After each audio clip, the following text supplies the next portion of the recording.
Assalamualaikum warahmatullahi wabarakatuh. Alhamdulillahirabbil alamin wassalatu wassalamu ala asyrofil anbiya'i mursalin Sayyidina Muhammadin wa ala alihi wa sahbihi ajma'in amma ba'du. Puji syukur atas kehadiran Allah Subhanahu taala yang telah memberikan kita rahmat dan juga nikmatnya kepada kita semua. Salawat serta salam semoga tetap tercurahkan kepada junjungan kita Nabi besar Muhammad sallallahu alaihi wasallam, di mana telah memberikan kita suatu kenikmatan untuk bisa berdiskusi dan berdialog dan bertukar pikiran. Dan di sini kita akan membahas tentang bagaimana hidup dengan literasi. Jadi literasi itu adalah kehidupan kita dalam sehari-hari, dimana tak asing lagi ketika kita mendengar tentang literasi, baik pemerintah maupun masyarakat. Kita semua sedang dalam proses untuk terus menggencarkan atau menggiatkan aneka kegiatan untuk usaha untuk mendongkrak literasi bangsa Indonesia. Nah, di situ memang ketika literasi ini didengungkan, kebanyakan orang akan menangkap bahwa literasi itu lebih condong pada kemampuan untuk membaca dan juga menulis. Nah, jika menurut definisi tersebut yang disajikan oleh Kamus Besar Bahasa Indonesia, literasi itu bisa memiliki 3 arti, di mana kemampuan membaca dan juga menulis, ada yang mengatakan pengetahuan dan juga keterampilan dalam bidang atau aktivitas tertentu, dan juga kemampuan individu dalam mengelola informasi pengetahuan untuk kecakapan hidup gitu.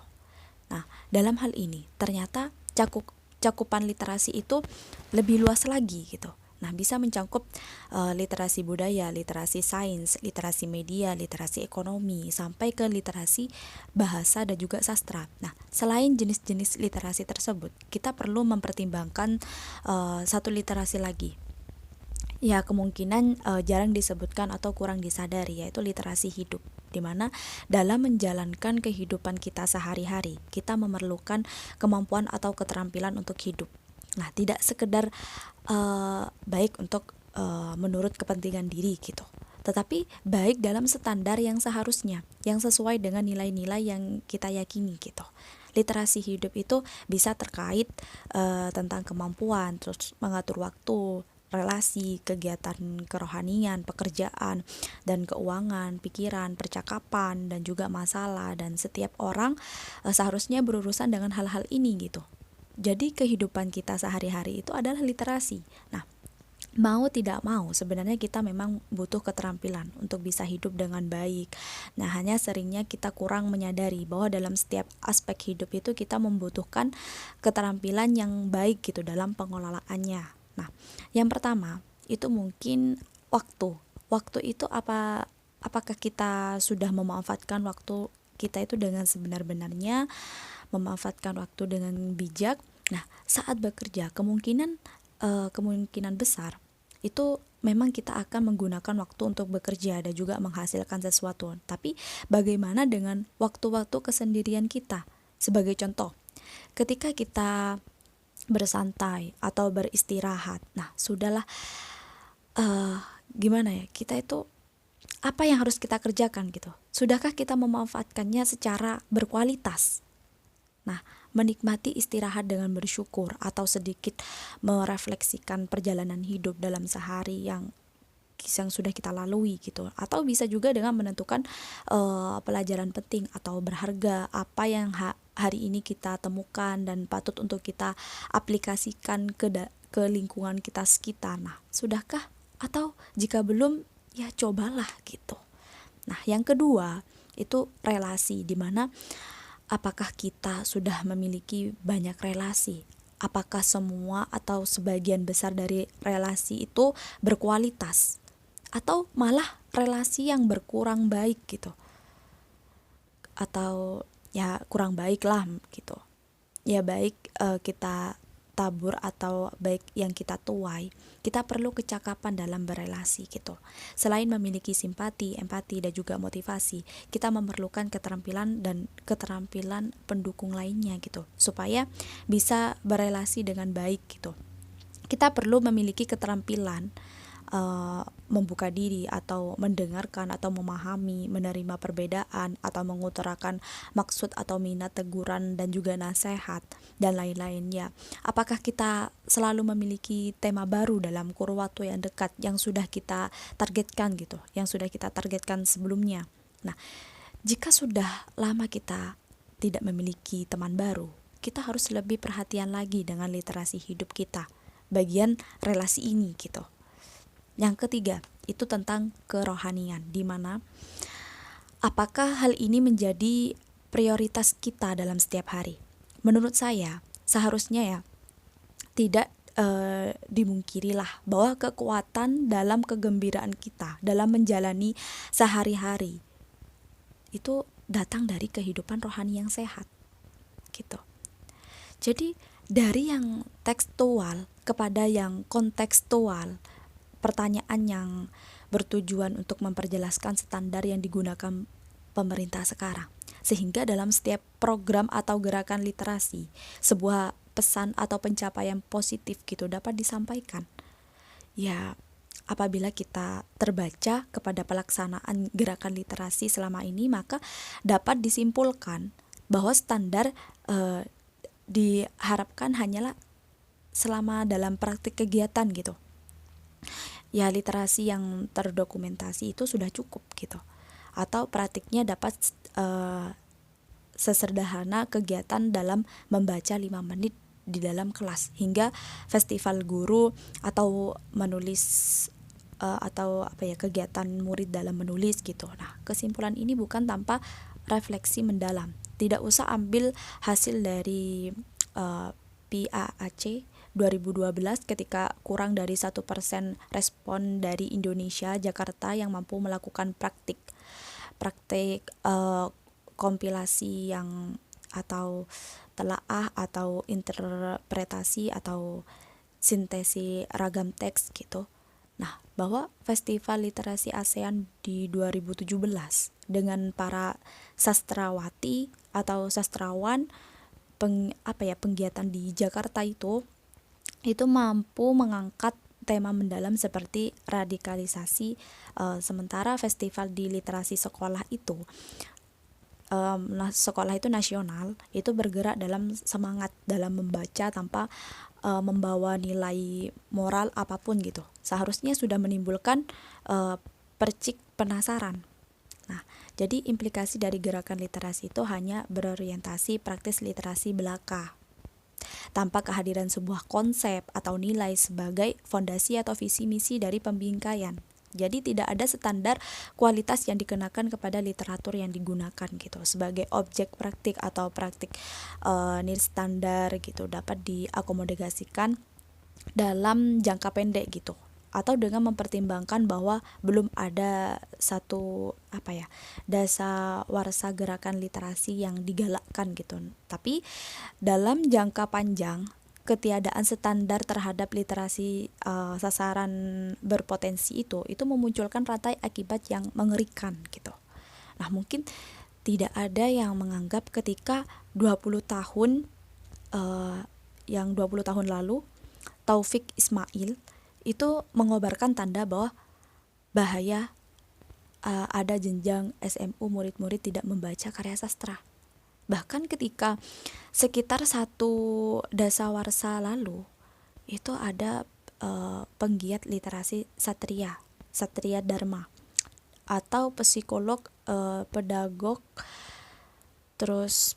Bukik Setiawan kembali meneriakkan Pakik Taufik Ismail. Nah, dunia pendidikan Indonesia itu tetap berjalan bagaikan kafilah pekak yang berlalu gitu saat anjing menggonggong gitu.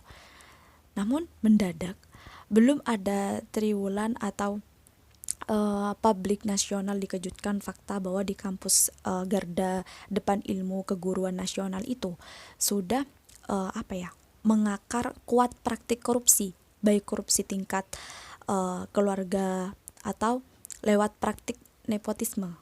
Nah, sehingga korupsi itu tingkat intelektual lewat praktik pelagiat atau disebut dengan plagiarisme. Nah, di situ ada di kampus garda depan ilmu keguruan nasional itu sudah mengakar kuat praktik korupsi, baik korupsi tingkat keluarga lewat praktik nepotisme dan juga hingga korupsi tingkat intelektual lewat praktik plagiarisme. Nah, di situ terlalu dini gitu untuk mengatakan bahwa ada hubungan antara kegagalan literasi sastra selama 20 tahun dengan ketidakmampuan para maha pelajar. Itu menggunakan literasi mereka untuk menghasilkan karya tulis yang orisinil gitu. Tapi juga terlalu naif jika kita mengatakan bahwa sama sekali tidak ada keterkaitan antara matinya pelajar sastra itu yang mewabahnya kasus plagiarisme itu ada 2 dekade kemudian. Nah, justru dengan melihat teks sastra itu sebagai wahana katarsis dan juga nilai moral, budi dharma kontekstual adanya setelah 2 dekade puasa karya sastra sebagai literatur standar masyarakat Indonesia. Nah, itu mengalami gegar moral dalam praktik literasi. Nah, ketika kita tidak pernah membaca teks yang mempresentasikan kenyataan hidup. Nah, bagaimana kita mengimpresentasikan dalam memahami relasi kontekstual dalam kenyataan sehari-hari? Jadi, acuan dasar literasi sastra ini kenyataannya bahwa pencapaian gerakan literasi itu sejauh ini gitu, baru terbatas pada pendataan atau penggalaan praktik membaca di muka umum dan dibarengi dengan kegagalan-kegagalan yang dialami dalam dunia literasi intelektual. Itu mengisyaratkan bahwa sesungguhnya tidak ada sebuah kerangka dasar atau cetak biru gerakan literasi nasional. Dalam lingkungan gerakan literasi itu perwujudan sebuah kerangka dasar. Kerangka dasar ya adanya sasaran terus acuan literasi sastra yang ditempatkan di tiap fase akhir suatu jenjang pendidikan. Nah, dengan demikian, apabila gerakan literasi menyasar ke peserta didik jenjang dini gitu sampai menengah ke atas atau maka seyogyanya itu dapat kita temukan semacam acuan literatur sastra dasar pada fase akhir itu tiap jenjang dini, dasar, menengah, atau minimal pada fase akhir jenjang untuk menengah sebelum berlanjut ke pendidikan tinggi gitu. Nah, apakah hal ini dapat kita temukan di dalam kurikulum bahasa atau sastra nasional atau lebih mengerucut di dalam kerangka dasar gerakan literasi nasional? Nah, sebagai contoh, kasus negara yang macam Uganda itu tidak tergabung ranking PISA OECD itu atau juga ranking negara yang teriterat mungkin itulah secara spesifik menyatakan bahwa peserta didik jenjang sekolah itu jenjang sekolah menengah atau saat lulus itu wajib mampu untuk membaca The March of Venice karya Shakespeare. Itu sementara itu berkaca kepada Amerika Serikat. Itu ranking ke-25, ranking negara terliterat 7.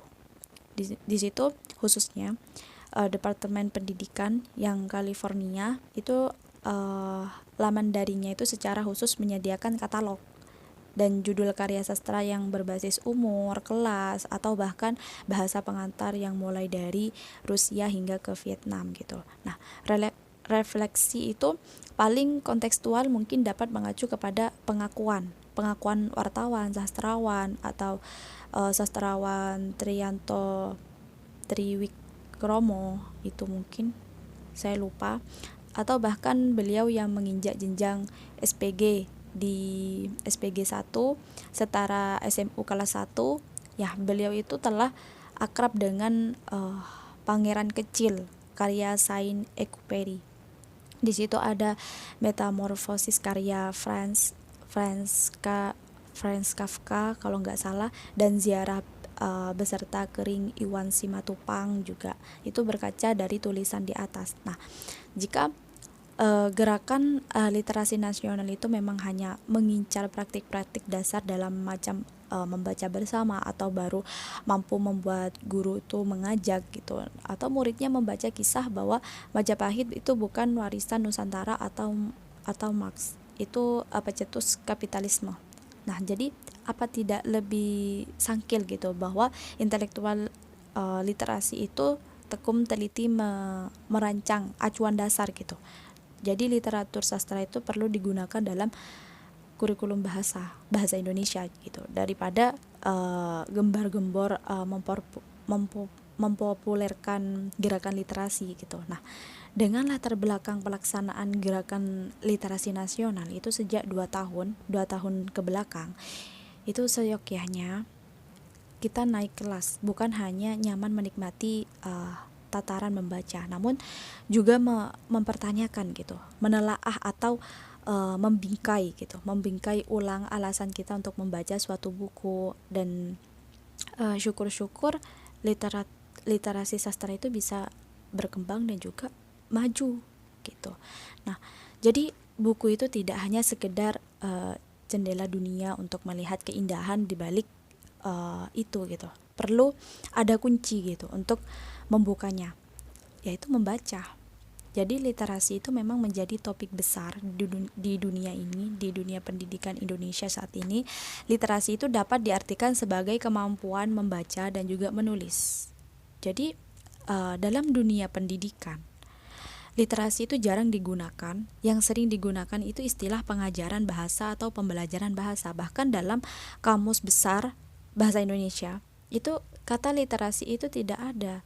Nah, jadi literasi itu jarang digunakan di Indonesia. Dalam dunia pendidikan itu harus awal dikenal yaitu membaca dan juga menulis. Tetapi masyarakat Indonesia itu menganggap bila sudah dapat membaca dan juga menulis, itu sudah cukup. Jadi mereka belum menyadari dalam menggali betapa banyaknya khasiat pentingnya membaca dan juga menulis untuk hidup kita sendiri gitu, untuk hidup mereka, untuk hidup kita gitu. Dan berhitung juga dapat disebut sebagai literasi. Untuk lebih jelasnya akan dijelaskan di nanti mungkin jika waktunya memungkinkan. Jadi kebanyakan orang Indonesia itu menganggap literasi itu sebagai persoalan psikologi yang melibatkan kemampuan mental dalam membaca dan juga menulis. Tapi kenyataannya literasi itu harus dipraktikkan dalam setiap hari supaya budaya literasi itu akan terus berkembang di Indonesia. Masyarakat Indonesia itu menganggap bahwa literasi itu merupakan pembelajaran menulis. Nah, lihat di dunia pendidikan di Indonesia, pembelajaran menulis hanya diberikan pada jurusan-jurusan tertentu seperti sastra atau komunikasi gitu. Kita mengambil contoh dari sebuah universitas lah. Padahal semua mahasiswa itu membutuhkan keterampilan menulis. Tetapi yang perlu diketahui bahwa orang bisa menulis itu karena sebelumnya ia membaca terlebih dahulu. Jadi kemampuan membaca itu harus lebih awal dikembangkan, khususnya bacaan atau teks tentang akademik gitu. Nah, kembali lagi ke pembahasan tentang literasi. Sekarang ini banyak ungkapan literasi yang muncul seperti literasi komputer, literasi visual, literasi matematika, literasi IPA, dan lain sebagainya. Kenapa muncul banyak ungkapan gitu literasi yang tercantum seperti yang sudah saya sebutkan tadi, bahwasanya bahasa itu harus mengikuti perubahan zaman. Tapi ada yang menggambarkan berbeda tentang literasi menurut kalau nggak salah Free-Body and Look. Di situ sekarang sudah banyak studi tentang literasi, bahkan berhubungan dengan studi budaya atau berhubungan dengan dunia sosial, seperti yang kita tahu bahwa budaya dan bahasa itu suatu kesatuan yang tidak pernah terpisahkan. Itu dekat banget gitu.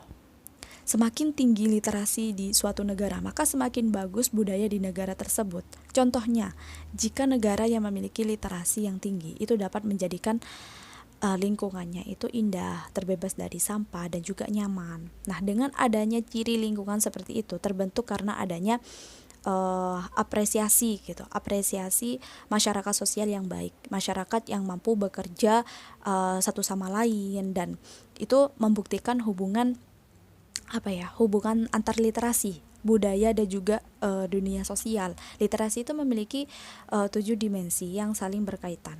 Itu ada dimensi geografis, di mana dimensi ini berhubungan dengan tingkat pendidikan seseorang. Semakin tinggi tingkat pendidikan seseorang, itu semakin tinggi pula tingkat geografisnya. Geografis ini maksudnya tingkat wilayah seperti regional, nasional, internasional gitu. Contohnya siswa-siswi yang mengikuti olimpiade, maka semakin sering ia mendapatkan juara, maka semakin tinggi pula tingkatannya gitu. Misalnya ikut lomba di awalnya di tingkat provinsi, di tingkat kabupaten, di tingkat lalu ke tingkat nasional, langsung ke tingkat internasional gitu kan, banyak pengalaman, jadi jangkauannya itu semakin luas gitu. Atau dimensi bidang, itu dimensi ini mencakup bidang pendidikan, komunikasi, administrasi, dan juga hiburan, dan tentang militer juga gitu. Contohnya dalam dunia pendidikan, pendidikan yang berkualitas tinggi gitu, dan gurunya yang dapat menjadikan siswanya memiliki literasi yang tinggi. Atau dimensi keterampilan.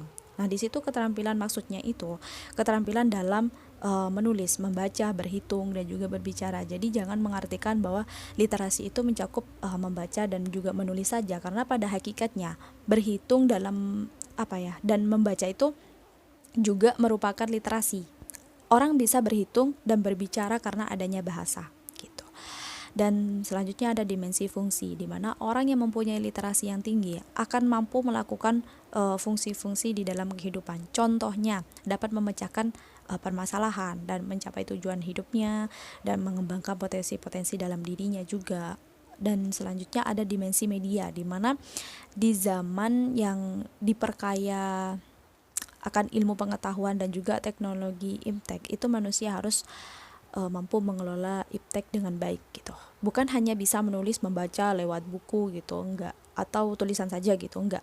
Namun harus mampu melalui media, di mana seperti media cetak, terus visual, digital, dan lain-lainnya gitu. Nah, ilmu itu yang kita miliki itu juga harus diiringi dengan kemajuan teknologi pada zaman modern gitu. Dan juga ada dimensi bahasa. Dimensi bahasa ini, literasi ini bukan hanya dalam bahasa Indonesia saja, tapi bahasa daerah juga ada, seperti literasi bahasa Jawa, Sunda, Batak, Madura juga. Nah, dimensi bahasa ini berhubungan dengan bagaimana kita berbicara. Berapa banyak bahasa yang digunakan. Bila kita menggunakan bahasa Inggris, Indonesia, atau Jawa, Sunda, dan Madura, nah berarti kita dapat disebutkan multi bahasa gitu. Bila kita menggunakan bahasa Indonesia atau Jawa, maka kita disebut bilingual. Dan bila kita menggunakan bahasa Indonesia sebagai bahasa sehari-hari satu sama lain, maka disebut monolingual gitu. Nah, dari ketujuh dimensi tersebut, itu literasi dapat menunjukkan betapa pentingnya gitu literasi dalam kehidupan kita. Bukan hanya ilmu bahasa saja, tetapi ilmu matematika yang berhitung, ilmu sosial, memecahkan masalah, permasalahan di kehidupan dan juga manusia. Nah, atau ilmu psikolog, itu pengembangan potensi diri, atau ilmu pengetahuan dan teknologi iptek. Itu berarti literasi bukan hanya terkait dalam satu ilmu saja gitu. Jadi antara ilmu yang lain itu juga mempunyai kesinambungan dan juga keterikatan. Seiring dengan perubahan zaman itu muncul paradigma literasi, bahwa perubahan zaman itu dapat menyebabkan perubahan pada paradigma literasi. Nah, di situ banyak yang dijelaskan tentang literasi yang menyebabkan perubahan, di mana ada yang pertama itu keterlibatan lembaga-lembaga sosial, di mana kita sebagai makhluk sosial hidup di tengah-tengah masyarakat harus mampu berinteraksi, bekerja sama dengan baik ya, dengan bersama lembaga-lembaga RT RW, kepala desa, bupati, dan lain-lain. Itu lembaga-lembaga sosial itu menjalankan fasilitas dengan bahasa, sehingga muncul adanya bahasa politik yang sering disebut